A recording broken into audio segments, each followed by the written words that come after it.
Assalamualaikum warahmatullahi wabarakatuh. Perkenalkan, nama saya Maria Makuni. Saya dari kelas 4D PGSD Universitas Negeri Gorontalo Fakultas Ilmu Pendidikan. Di video ini saya akan menjelaskan problematika pembelajaran IPS di SD. Problematika pembelajaran IPS di SD. Permasalahan yang dihadapi dalam melaksanakan pembelajaran IPS di SD, IPS atau Social Studies mempunyai tugas mulia dan menjadi pondasi penting bagi pengembangan intelektual, emosional, kultural, dan sosial peserta didik, yaitu mampu menumbuh kembangkan cara berpikir, bersikap, dan berperilaku yang bertanggung jawab selaku individual, warga masyarakat, warga negara, dan warga dunia.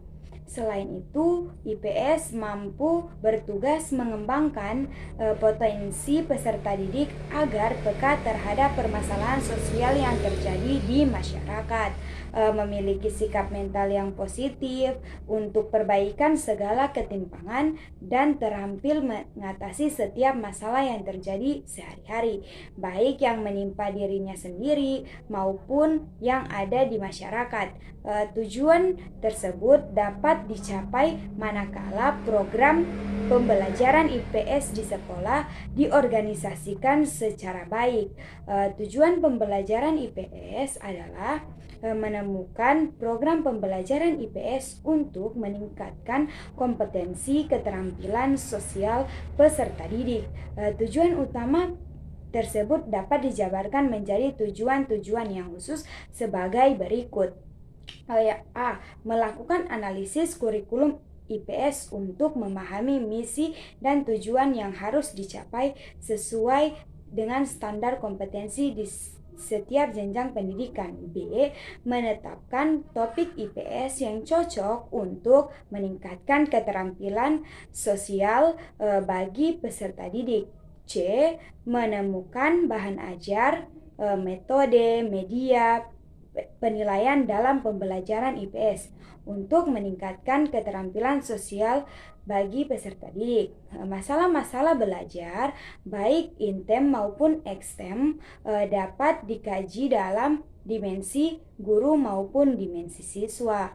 Sedangkan yang dikaji dari tahapannya, masalah belajar dapat terjadi pada sebelum belajar, selama proses belajar, dan sesudah proses belajar. Sedangkan dari dimensi guru, masalah belajar dapat terjadi sebelum kegiatan belajar, selama proses pembelajaran, dan evaluasi hasil belajar. Masalahnya seringkali berkaitan dengan pengorganisasian belajar. Contohnya seperti masalah pembelajaran IPS yang berasal dari siswa. Yang kedua, masalah pengajaran yang berasal dari faktor guru.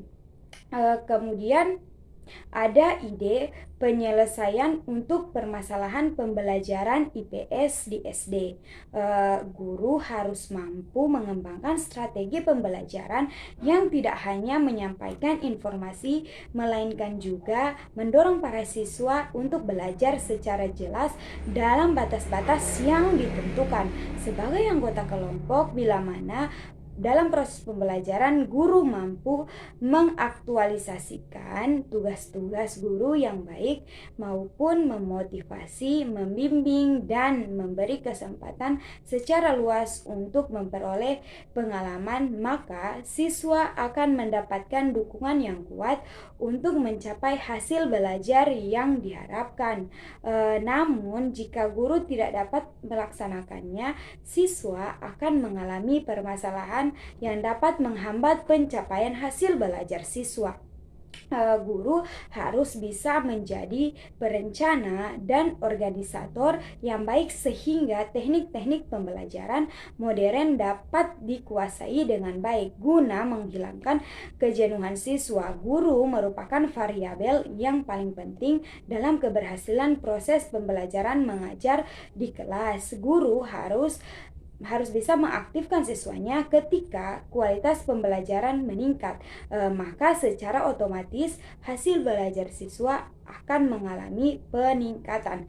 Guru juga harus mengalami kinerja guru yang baik, akan mampu menyampaikan pelajaran yang baik dan bermakna, mampu memotivasi peserta didik, terampil dan memanfaatkan media, mampu membimbing dan mengarahkan siswa dalam pembelajaran sehingga siswa memiliki semangat dalam pembelajaran. Senang dalam proses pembelajaran, mudah dalam memahami materi yang disampaikan guru. Adapun ketersediaan sarana dan prasarana pembelajaran berdampak pada terciptanya iklim pembelajaran yang kondusif, terjadinya kemudahan bagi siswa untuk mendapatkan informasi dan sumber belajar yang dapat dilihatnya dan dapat mendorong berkembangnya motivasi untuk mencapai hasil belajar yang lebih baik. Oleh karena itu, sarana dan prasarana menjadi bagian yang penting untuk tercapainya upaya mendukung terwujudnya proses pembelajaran yang diharapkan.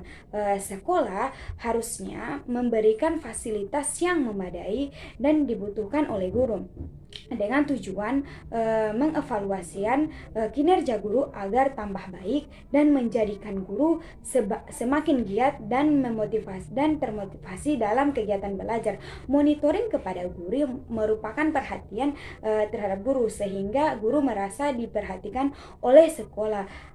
Oleh penghadapan guru yang bersangkutan selalu meningkatkan kinerjanya agar pembelajaran di kelas terjalan dengan baik dan lancar.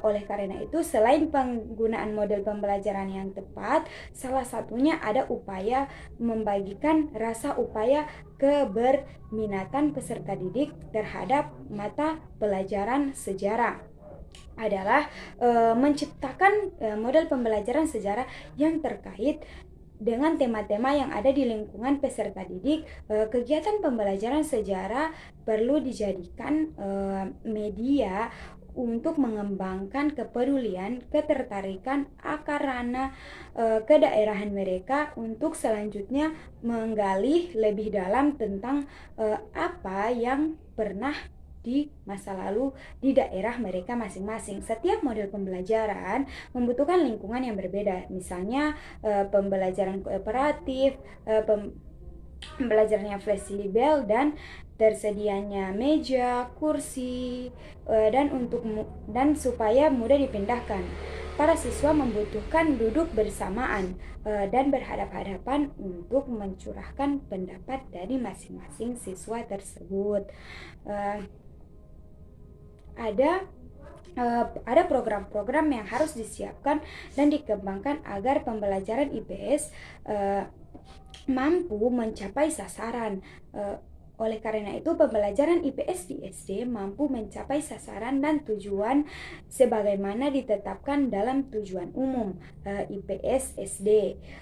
Mampu mencapai sasaran tujuan umum sasaran yang ditetapkan dalam tujuan umum IPS. Seluruh paradigma pendidikan di Indonesia dikembangkan untuk membantu watak dan peradaban bangsa yang bermanfaat bagi bangsa, untuk mencerdaskan kehidupan bangsa, bertujuan untuk mengembangkan potensi peserta didik agar manusia menjadi beriman dan bertakwa kepada Tuhan Yang Maha Esa, berakhlak mulia dan sehat, berilmu dan cakap, kreatif, mandiri, dan juga menjadi warga negara yang demokratis serta bertanggung jawab.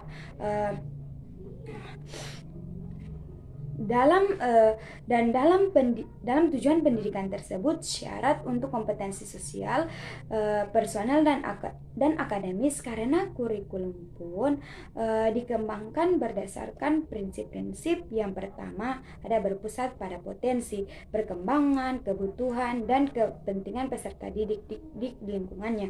Yang kedua beragam dan terpadu. Yang ketiga ada tanggap terhadap perkembangan ilmu, pengetahuan, teknologi, dan seni. Dan yang keempat relevan dalam kebutuhan kehidupan. Yang kelima menyeluruh dan berkesinambungan. Guru juga penting memahami isi kurikulum, khususnya kata operasional, sebelum masuk ke dalam substansi atau isi dari kurikulum. Banyak guru yang terjebak dari substansi materi, sehingga materi IPS pun menjadi surat dengan sejumlah materi yang harus dihafal.